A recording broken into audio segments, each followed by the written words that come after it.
Hello there. Please watch Dhruv's video on the science behind Rajnikant's movie before going any further. You will get some context and a free revision of class 12 physics. In the first few minutes in his video, Dhruv talks about the basic science behind mobile connectivity and various waves in the electromagnetic spectrum, which, as far as my knowledge is concerned, is correct. He is also correct about the harmful effects of ionization rays and the ambiguity or the lack of conclusiveness in the research on effects of electromagnetic radiations. Now, I'll jump to those parts where he played around facts to convince you. He first compares the increase in mobile phones around us with the increase in cancer cases around the world. The world. Yes, the sample size for this analysis is the entire world. But for the example of lung cancer versus smoking rates, he chooses the United Kingdom, which has a population of just 7 crores. This is about 1% the sample size of his previous example. Also, if you look at the graph closely, his theory doesn't hold true for the female population. While we are yet to figure out that radiation only causes cancer and not any other kind of harm to the human body, I do not blame him. Humans have only recently realized that electromagnetic radiation could cause cancer. The current results in ongoing research works suggest that the effect on an individual depends on several factors like age, gender, immunity, daily routine, exposure time, and proximity of exposure, among a variety of other aspects.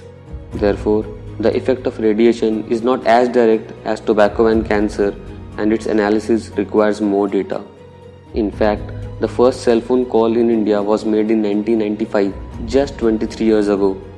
If it takes years of exposure for the radiations to manifest harm to humans and the research is still in process, can we really come to a conclusion?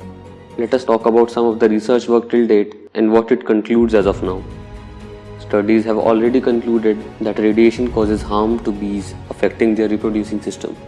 The migratory birds, studies have found, lose their magnetic orientation capabilities in presence of electromagnetic noise. The results of this research support the theory that radiation is associated with the decline in population of the house sparrow.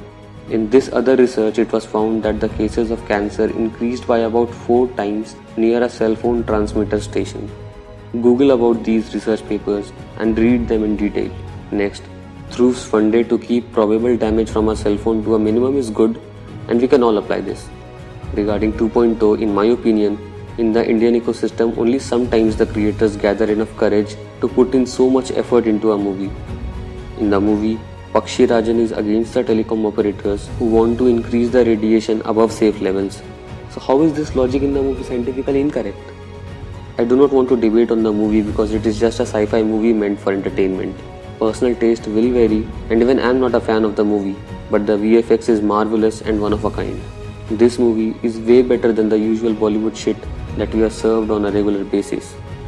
So go and watch 2.0 in 3D. To conclude, I would suggest you to prevent any kind of scare or panic situation. As further research and development is made on the impact of radiations and we wait for a definite result, there is no harm in minimizing your use of cell phones and keeping it as far from you as possible. That is all from my side. Thank you for your time.